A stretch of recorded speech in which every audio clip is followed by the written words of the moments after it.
Percayalah kepada Allah. Mari kita baca Markus 11 ayat 12 sampai 14 dan ayat 20 sampai 26. Keesokan harinya, sesudah Yesus dan ke-12 muridnya meninggalkan Betania, Yesus merasa lapar. Dan dari jauh ia melihat pohon ara yang sudah berdaun. Ia mendekatinya untuk melihat kalau ia mendapat apa-apa pada pohon itu. Tetapi waktu ia tiba di situ, ia tidak mendapat apa-apa selain daun-daun saja, sebab memang bukan musim buah ara. Maka katanya kepada pohon itu, "Jangan lagi seorang pun makan buahmu selama-lamanya." Dan murid-muridnya pun mendengarnya. Pagi-pagi ketika Yesus dan murid-muridnya lewat, mereka melihat pohon ara tadi sudah kering sampai ke akar-akarnya. Maka teringatlah Petrus akan apa yang telah terjadi. Lalu ia berkata kepada Yesus, "Rabi, lihatlah, pohon ara yang kau kutuk itu sudah kering." Yesus menjawab mereka, "Percayalah kepada Allah. Aku berkata kepadamu, sesungguhnya barang siapa berkata kepada gunung ini, 'Beranjaklah dan tercampaklah ke dalam laut,' asal tidak bimbang hatinya, tetapi percaya bahwa apa yang dikatakannya itu akan terjadi, maka hal itu akan terjadi baginya. Karena itu aku berkata kepadamu, apa saja yang kamu minta dan doakan, percayalah bahwa kamu telah menerimanya, maka hal itu akan diberikan kepadamu." Dalam ayat ke-22 tadi dituliskan, Yesus menjawab mereka, "Percayalah kepada Allah." Terjemahan lain berkata, "Punyailah imannya Tuhan." Kita melihat bahwa imannya Tuhan adalah apa yang diucapkannya pasti terjadi. Misalnya pada waktu penciptaan, maka apa yang difirmankan Tuhan, itulah yang terjadi. Kejadian 1 ayat 3, "Berfirmanlah Allah, jadilah terang, lalu terang itu jadi." Jadi perkataan Tuhan adalah perkataan iman. Ini berarti akan terjadi seperti apa yang dikatakannya. Ayat 23, "Aku berkata kepadamu, sesungguhnya barang siapa berkata kepada gunung ini, 'Beranjaklah dan tercampaklah ke dalam laut,' asal tidak bimbang hatinya, tetapi percaya bahwa apa yang dikatakannya itu akan terjadi, maka hal itu akan terjadi baginya." Berarti kita harus memiliki iman, yakni percaya kepada janji Tuhan dalam firman Tuhan. Lalu kita mengucapkannya tanpa kebimbangan bahwa hal itu akan terjadi, maka akan terjadi bagi kita. Jadi apa yang dikatakan atau diucapkan itu adalah sesuai dengan janji Tuhan, sesuai dengan kehendak Tuhan kepada kita, bukan sesuai dengan kehendak kita. Apalagi kalau kehendak kita itu bertentangan dengan kehendak Tuhan. 1 Yohanes 5 ayat 14, "Dan inilah keberanian percaya kita kepadanya, yaitu bahwa ia mengabulkan doa kita, jikalau kita meminta sesuatu kepadanya menurut kehendaknya." Marilah mengenal kehendak Allah dengan mengenal janji-janjinya dalam firman Tuhan. Percayailah firman Tuhan tersebut dan ucapkan itu dengan tidak bimbang, tapi dengan penuh kepercayaan bahwa apa yang kita ucapkan itu akan terjadi. Lalu hal itu akan diberikan kepada kita.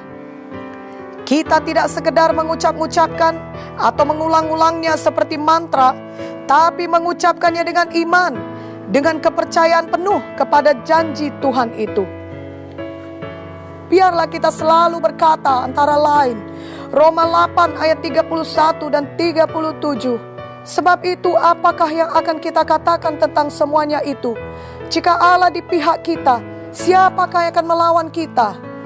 Tetapi dalam semuanya itu kita lebih daripada orang-orang yang menang oleh Dia yang telah mengasihi kita."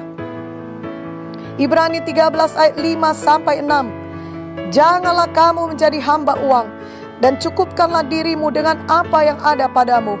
Karena Allah telah berfirman, 'Aku sekali-kali tidak akan membiarkan engkau, dan aku sekali-kali tidak akan meninggalkan engkau.' Sebab itu dengan yakin kita dapat berkata, 'Tuhan adalah penolongku, aku tidak akan takut. Apakah yang dapat dilakukan manusia terhadap aku?' 1 Petrus 2 ayat 24. "Ia sendiri telah memikul dosa kita di dalam tubuhnya di kayu salib, supaya kita yang telah mati terhadap dosa hidup untuk kebenaran. Oleh bilur-bilurnya kamu telah sembuh. 2 Korintus 8 ayat 9. Karena kamu telah mengenal kasih karunia Tuhan kita Yesus Kristus, bahwa Ia yang oleh karena kamu menjadi miskin, sekalipun Ia kaya, supaya kamu menjadi kaya oleh karena kemiskinannya. Filipi 4 ayat 6. Janganlah hendaknya kamu khawatir tentang apapun juga, tetapi nyatakanlah dalam segala hal keinginanmu kepada Allah dalam doa dan permohonan dengan ucapan syukur. 1 Korintus 15 ayat 58. Karena itu, saudara-saudaraku yang kekasih, berdirilah teguh, jangan goyah, dan giatlah selalu dalam pekerjaan Tuhan. Sebab kamu tahu bahwa dalam persekutuan dengan Tuhan jerih payahmu tidak sia-sia. Dalam Markus 11 ayat 24 dituliskan, karena itu aku berkata kepadamu, apa saja yang kamu minta dan doakan, percayalah bahwa kamu telah menerimanya, maka hal itu akan diberikan kepadamu. Tuhan Yesus berkata, kalau kita percaya hal yang kita minta telah kita peroleh. Dengan perkataan lain, kita telah melihatnya terjadi dengan mata rohani kita, walaupun belum kelihatan oleh mata badani kita, maka hal itu akan diberikan kepada kita. Mari kita perhatikan juga Amsal 4 ayat 20 sampai 23. Hai anakku, perhatikanlah perkataanku, arahkanlah telingamu kepada ucapanku. Janganlah semuanya itu menjauh dari matamu, simpanlah itu di lubuk hatimu. Karena itulah yang menjadi kehidupan bagi mereka yang mendapatkannya, dan kesembuhan bagi seluruh tubuh mereka. Jagalah hatimu dengan segala kewaspadaan, karena dari situlah terpancar kehidupan.